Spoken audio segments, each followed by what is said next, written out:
La construction franque.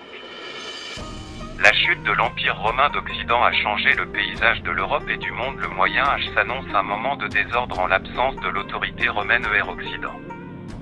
Les barbares n'ont cessé de s'attaquer aux populations qui jadis étaient sous l'autorité de Rome et la construction des États semble une nécessité. Clévis. Clovis est le premier roi franc ayant institué un royaume franc M481. Le besoin de l'ordre et la stabilité a conduit à instaurer le premier royaume mérovingien. Le règne des Mérovingiens n'a pas duré longtemps à cause de la succession souvent marquée par des guerres fratricides. Le manque de l'expérience de la gestion de l'État était fatal à cette dynastie qui chante en temps 751 à la suite de la déposition du dernier de la dynastie. Charlemagne, le rêve carolingienne. Le 8e siècle a connu l'apparition d'une dyname qui renforce le de franc et proche de tout adverse lucide. Un empire carolingien amance par défendre l'Occident contre la menace musulmane et organise, après l'instauration du Saint-Empire romain germanique, la vie tant politique qu'économique et religieuse Occident. Le règne de Charlemagne a connu l'effervescence d'une culture de la chanson orale relatant essentiellement les exploits des chevaliers compagnons du suzerain. Les anteurs d'une société médiévale y est présent et de traits culturels tellement importants révèlent des détails de la vie des contemporains pendant ces OS siècles. La littérature du Moyen Âge.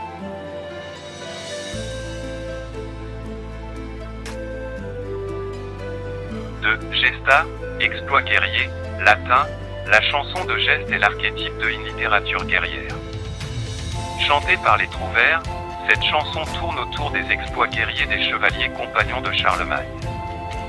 Prisée par les contemporains pour ce qu'elle relate de faits, de valeurs chevaleresques et en ce qu'elle flatte l'amour-propre des chevaliers. Elle met en valeur des personnes en outre temps habituées à la rudesse du combat, à la détermination sans félique incune dans une fidélité à servir le Christ au-delà du personnage de Charlemagne, soldat de Dieu et commandeur des chrétiens. La littérature du Moyen Âge se diversifie et se développe dans le temps. 1. La littérature courtoise. 2. La littérature bourgeoise. La féodalité. 2. Féodum, qui veut dire fief. Le terme féodalité renvoie à une réelle organisation de la société médiévale tant sur le plan de la gestion des sujets que celui de l'État. À la base, ce système invite à une participation de la protection des terres en les allouant à des vassaux capables de les gérer tout en vouant fidélité au seigneur. La seigneurie est une hiérarchie allant du seigneur suprême représenté en la personne du roi au plus petit seigneur féodal qui au terme d'un pacte le reliant à son supérieur se trouve, dans une lignée indirecte, attaché au roi qui est, à l'origine, le réel détenteur de la propriété des terres. Affaiblissement de l'Empire carolingien et sa chute.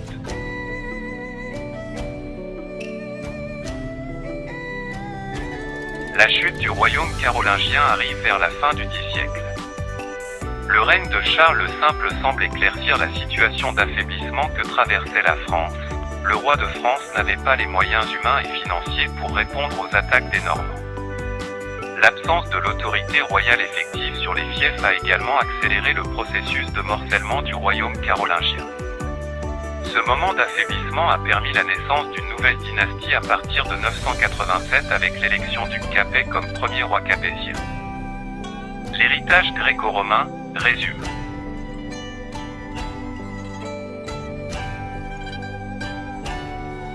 L'histoire de France est fortement marquée par l'héritage gréco-romain.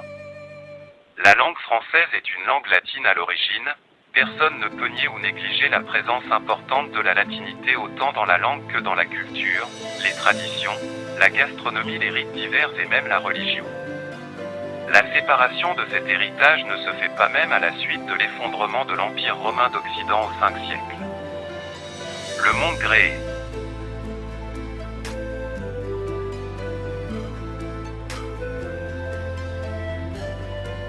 Au 5e siècle avant notre ère, Athènes était le centre du monde. Philosophie, arts divers, littérature, mythologie, tous les faits de la civilisation grecque nous sont transmis grâce à sa suprématie pendant l'Antiquité. Les textes antiques ont toujours été actualité pendant longtemps. Les théorèmes de Pythagore et de Thalès sont toujours enseignés dans les facultés des sciences et des techniques. La mythologie grecque assimilable à la mythologie romaine est un signe du rapprochement des deux civilisations grecques et romaines ainsi que de l'influence qu'exerçaient l'une sur l'autre. La civilisation romaine.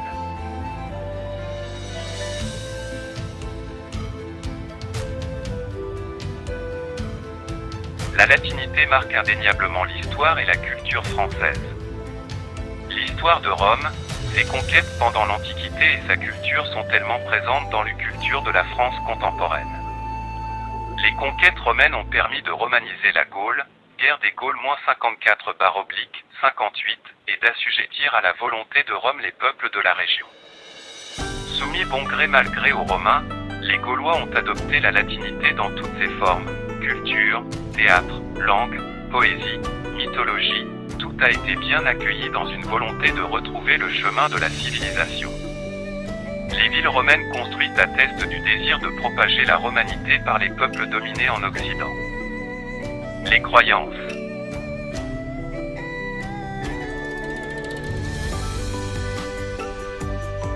Des croyances animaient les peuples de l'Antiquité. La mythologie est l'une de ces formes qui se développe dans le temps et dans l'espace. Les Grecs et les Romains étaient des peuples païens. Polythéistes, ils vénéraient divers dieux. L'arrivée du christianisme change la donne et les Romains deviennent chrétiens. Ils œuvraient à propager cette nouvelle religion à partir du IVe siècle. Le Moyen Âge.